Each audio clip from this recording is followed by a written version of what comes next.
Hello students, कैसे हैं आप सब। आई होप आप सब बहुत अच्छे से होंगे और अपने एग्जाम्स की तैयारी कर रहे होंगे। So welcome to my channel Pooja special व्याकरण क्लासेस। आज का टॉपिक है अनुच्छेद लेखन। ये एक बहुत ही इंपॉर्टेंट टॉपिक है, स्पेशली उनके लिए, उन स्टूडेंट्स के लिए जो 10th क्लास में बोर्ड के एग्जाम्स की तैयारी कर रहे हैं। वैसे तो सभी के लिए इम्पोर्टेंट है, सभी क्लासेस में आता है, लेकिन 10th क्लास जो बोर्ड के स्टूडेंट्स हैं उनके में ये 6 मार्क्स का आता है और एक ये बहुत ही इंपॉर्टेंट टॉपिक है। तो चलिए इसके बारे में जानते हैं कि अनुच्छेद क्या होता है, कैसे लिखते हैं और कैसे हमें पूरे नंबर प्राप्त करने हैं। ठीक है, तो चलिए देखते हैं। पहले तो देखते हैं अनुच्छेद होता क्या है। ठीक है, अनुच्छेद देखिए, अनुच्छेद वैसे तो अनुच्छेद क्या है, निबंध जैसे आप लोग लिखते हैं, निबंध का ही एक तरह से छोटा रूप है, संक्षिप्त रूप है। निबंध को ही यदि हम छोटे रूप में लिखें तो वो अनुच्छेद कहलाता है। ठीक है, अनुच्छेद भी वही है, किसी एक विषय पे आपको कोई टॉपिक दिए जाते हैं, है ना, किसी एक विषय, भाव या विचार पर लिखा गया लेख, एक पूरा हम लेख लिखते हैं कि अनुच्छेद कहलाता है। यह निबंध का ही संक्षिप्त रूप है। इसमें भी हम क्या करते हैं, अपने विचारों को ही प्रस्तुत करते हैं। किसी भी टॉपिक पे जो आपको दिया जाता है उस पे आपको अपने विचारों को प्रस्तुत करना होता है, बस थोड़ा संक्षिप्त रूप में, बहुत डिटेल में हमें नहीं जाना है इसमें। और इसमें आपकी एक और मुख्य बात है, इसमें आपको संकेत बिंदु दिए होते हैं एग्जाम्स में, तो उन्हीं संकेत बिंदु के अकॉर्डिंग आपको लिखना है। आपको अपने मन से कोई हेडिंग्स नहीं बनानी है, जो संकेत बिंदु आपके दिए गए हैं उन्हीं के अकॉर्डिंग आपको लिखना है। तो चलिए देखते हैं कौन सी बातें हमें ध्यान रखनी चाहिए जिससे कि हमें अच्छे से अच्छे मार्क्स मिले। ठीक है, तो ध्यान रखने योग्य बातें क्या है। देखिए, पहले तो अनुच्छेद जो है संकेत बिंदु के अनुसार ही लिखना चाहिए। अपने मन से हमें कोई हेडिंग नहीं डालनी है, जो संकेत बिंदु दिए गए हैं उन्हीं के अकॉर्डिंग हमें लिखना है। ठीक है, अब जो संकेत बिंदु दिए गए हैं उन्हीं में आप अपनी तरफ से थोड़ा सा, जैसे प्रस्तावना या शुरू में थोड़ा सा टॉपिक का इंट्रोडक्शन आप उसी में देंगे, है ना, अलग से कोई हेडिंग नहीं डालेंगे। ठीक है, तो अब देखिए सेकंड बात है शब्द सीमा। शब्द सीमा वैसे तो उसमें दी हुई होती है, वैसे 120 या 130 शब्द की दी हुई होती है। करीब करीब आपके एग्जाम्स की कॉपी में 2 पेज आपके भर जाने चाहिए, इतना तो होना ही चाहिए। ठीक है, ये आपकी शब्द सीमा हो गई। तीसरी बात, आपकी भाषा जो है वो सरल, स्पष्ट और प्रभावशाली होनी चाहिए। आप जो भाषा लिखे उसमें वो सरल हो, स्पष्ट हो, वाक्य छोटे छोटे हो कि समझ में आए और प्रभावशाली हो। शुरू का काफी इंप्रेसिव दीजिए आप इंट्रोडक्शन, ताकि पढ़ने वाला पहले ही समझ जाए कि हाँ भाई ये बहुत ही अच्छा अनुच्छेद लिखा गया है। फोर्थ बात है, एक ही बात को बार बार नहीं दोहराना चाहिए। यदि आपने यदि लिखा है और एक ही बात को, आप ये नहीं कि बात को बार बार रिपीट कर रहे हैं, एक ही बात को रिपीट कर रहे हैं, इससे वो एग्जामिनर पर बुरा प्रभाव पड़ेगा। वो समझ जाएगा कि ये बस बढ़ा रहे हैं अनुच्छेद को या निबंध को, मतलब आपको इनको आता नहीं है, अच्छे से नहीं आता, एक ही बात को बार बार ये दोहरा रहे हैं। तो हमें एक ही बात को बार बार नहीं दोहराना है। ठीक है, फिफ्थ बात, यदि आपको विषय से संबंधित जो भी आपका विषय दिया गया, टॉपिक दिया गया है, उससे रिलेटेड यदि आपको कोई शायरी आती है, कोई स्लोगन आता है या कोई कविता आती है, तो आप उसको जरूर डालिए। उससे बहुत ही अच्छा इंप्रेशन पड़ता है। यदि वो आपको आता है, कोई दोहा, कविता, जो भी आता है वो आप उसको डाल सकते हैं। ठीक है, नेक्स्ट पॉइंट है संकेत बिंदु की हेडिंग जरूर डालनी चाहिए।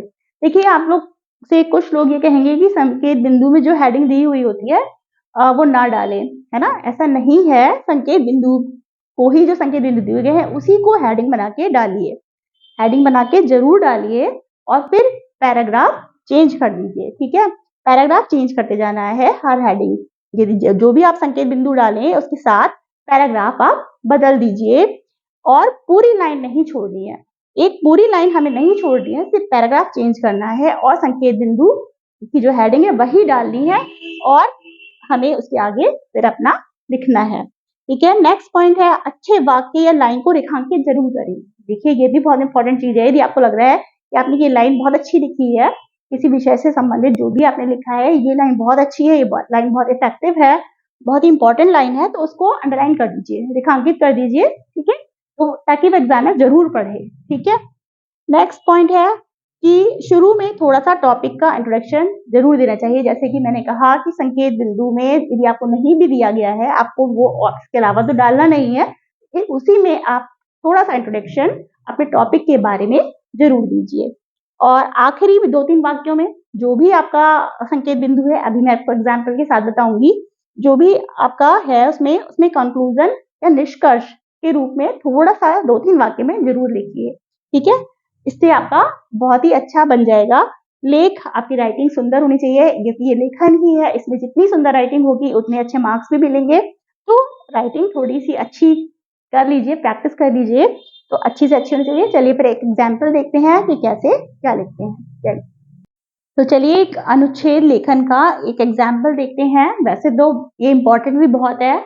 देखिए, आधुनिक जीवन में मोबाइल, यदि मान लीजिए ये वाला आपका अनुच्छेद आता है आधुनिक जीवन में मोबाइल, और इसके संकेत बिंदु दिए हुए हैं। कौन कौन से संकेत बिंदु हैं? जैसे वर्तमान समय में मोबाइल की महत्ता, सेकंड है मोबाइल फोन द्वारा प्राप्त होने वाली सुविधाएं, तीसरा मोबाइल फोन से होने वाले नुकसान। ये 3 आपको संकेत बिंदु दिए हैं, इन्हीं के अकॉर्डिंग आपको लिखना है, अपना अनुच्छेद लिखना है। तो हमें क्या करना है, हमने पहला हेडिंग डाला वर्तमान समय में मोबाइल की महत्ता। अब इसी के अंदर हमें अपना पूरा विचार, अपने विषय वस्तु लिखनी है। जो भी आपके मन में विचार आ रहे हैं, देखिए मोबाइल एक बहुत ही कॉमन टॉपिक है, तो इसके बारे में आपके मन में जो भी विचार आ रहे हैं वो आप लिख लीजिए। तो देखिए यहाँ पे मैंने एग्जाम्पल के लिए लिखा है, और बहुत ही छोटे छोटे सरल वाक्य लिखे हैं जो बिल्कुल इजी लगे, जो आपकी आसान भाषा में हो। आप जरूरी नहीं है बुक से सिर्फ आप एक बार रीडिंग कर लीजिए, उसकी भाषा बिल्कुल मत लिखिए, अपनी भाषा में ही लिखिए, ठीक है।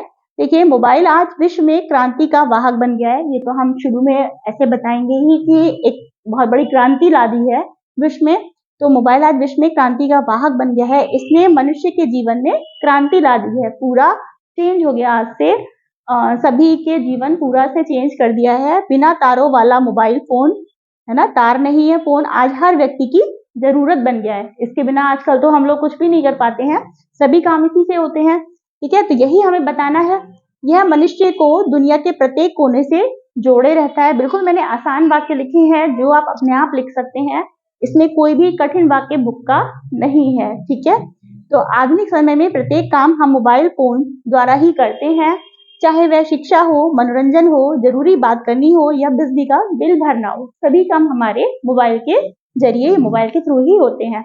तो ये हम मोबाइल की महत्ता में डाल देंगे। इसके अलावा भी आप अपने मन से जो डालना चाहें वो डाल सकते हैं। फिर देखिए आपका सेकंड ये संकेत बिंदु क्या दिया है, मोबाइल फोन द्वारा प्राप्त होने वाली सुविधाएं। तो अब हमें पता है सुविधाएं हमें क्या क्या मिली हैं, ये तो आपको वैसे भी हम डेली यूज करते हैं तो पता है हमें। आज का विभिन्न टेलीफोन कंपनियां मोबाइल सेवा प्रदान कर रही हैं। बहुत सारी टेलीफोन कंपनियां, आपको पता है कौन कौन सी है, BSNL है, एयरटेल है, रिलायंस है, बहुत सारी कंपनियां हैं। मोबाइल फोन बात करने, SMS की सुविधा तो प्रदान करते ही हैं, ये सब तो हमें करते ही हैं। इसके अलावा विभिन्न प्रकार के खेल, आपको पता है बहुत सारे खेल हैं, कैलकुलेटर है, फोन बुक है, समाचार है, चुटकुले हैं, इंटरनेट की सुविधा प्रदान करते हैं जिससे हम अपना मनोरंजन करते हैं, ऑनलाइन पढ़ाई करते हैं, ठीक है। सभी कुछ हमें आजकल मोबाइल फोन द्वारा ही करते हैं। ईमेल की सुविधा भी मिलती है जिससे हम किसी को भी जरूरी संदेश या कुछ भी फोटो है, पिक्चर है, आसानी से भेजी जा सकती हैं। आसानी से हम व्हाट्सएप के थ्रू सारी पिक्चर सेंड कर देते हैं, मैसेज सेंड करते हैं, बहुत ही आसान बन गया है सब कुछ हमारे लिए। तो ये हम सुविधाएं में लिख देंगे। फिर थर्ड है मोबाइल फोन से होने वाले नुकसान। अब इससे नुकसान भी हैं, बहुत सारे हैं। तो क्या है, मोबाइल फोन का सबसे बड़ा दोष है कि ये समय बचता ही रहता है। आदमी सो रहा है या कुछ भी हो रहा है, कभी भी आपका मोबाइल फोन बचता ही रहता है। किसी भी टाइम लोग गाड़ी चलाते समय भी फोन पे बात करते रहते हैं। एक इसका ये बहुत बड़ा दोष है कि लोग गाड़ी चलाते समय, चाहे वो स्कूटी ड्राइव कर रहे हो, चाहे वो गाड़ी ड्राइव कर रहे हो, वो फोन पर बात करते रहते हैं, जो असुरक्षित तो है ही, साथ ही कानूनी अपराध भी है, ठीक है। लोग सुरक्षा और शिष्टाचार भूलते जा रहे हैं। ये सब आप अपने आप से लिख देंगे। आपको पता है कि मोबाइल से क्या क्या नुकसान होते हैं। हाँ, बच्चे सारा दिन मोबाइल का प्रयोग करते हैं जो कि बहुत गलत है, उनकी सेहत के लिए हानिकारक है ना। अपराधी या सामाजिक तत्व मोबाइल का गलत प्रयोग करके अवांछित कार्य करते हैं। ये भी आपको पता है कि आजकल साइबर ठगी, बहुत सारे लोग हैं पूरा बैंक अकाउंट खाली कर देते हैं, गलत तरह से बात करते हैं, गलत फोन कॉल्स आती हैं, है ना, उसके थ्रू करते हैं। साइबर ठगी व अपराध बढ़ते जा रहे हैं। तो जो भी आपके मन में विचार आए आप खुद से लिख दीजिए, ठीक है।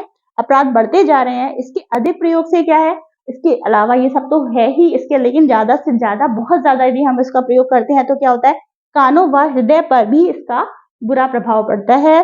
अतः इन सब खतरों से हमें सावधान होना आवश्यक है। तो हमें लास्ट में हमें थोड़ा-सा यही लिखना है कि इनसे सावधान होना आवश्यक है। देखिए दोष तो हर चीज़ में है, हर चीज़ का प्रयोग यदि हम अच्छी तरह करते हैं, यदि हम उसका अच्छी तरह सदुपयोग करते हैं तो वो हमारी लाभकारी है, और यदि हम गलत तरीके से उसका इस्तेमाल करते हैं तो वो नुकसानदायक है। ये सभी के साथ है, सभी चीज़ों के साथ है। मोबाइल का प्रयोग सावधानीपूर्वक करना चाहिए ताकि इसके दुष्परिणामों से बचा जा सके। तो हमें इसका प्रयोग सावधानीपूर्वक करना चाहिए। तो हम इतना एक तरह से ये उपसंहार या आपका निष्कर्ष कंक्लूजन भी हो गया और हमने इसी में ही डाल दिया। ठीक है, तो इस तरह से हम जो संकेत बिंदु हैं उन्हीं के अकॉर्डिंग अपने सारे विचारों को इस तरह से लिख देंगे। यहाँ मैंने इतना लिखा है, ये काफी आपका तो हो ही जाएगा। इसमें थोड़ा सा आप अपने आप से बढ़ा दीजिए, जो भी आपके मन में विचार आ रहे हैं इससे संबंधित आप उनको लिख सकते हैं। तो इस तरह से हम अनुच्छेद लिख सकते हैं अच्छा सा, और इन सब बातों का ध्यान रखेंगे तो हमारा अनुच्छेद बहुत अच्छे बन जाएगा और हमारे पूरे के पूरे नंबर हमें मिलेंगे। तो आई होप ये आपको अनुच्छेद लिखन पसंद आया होगा।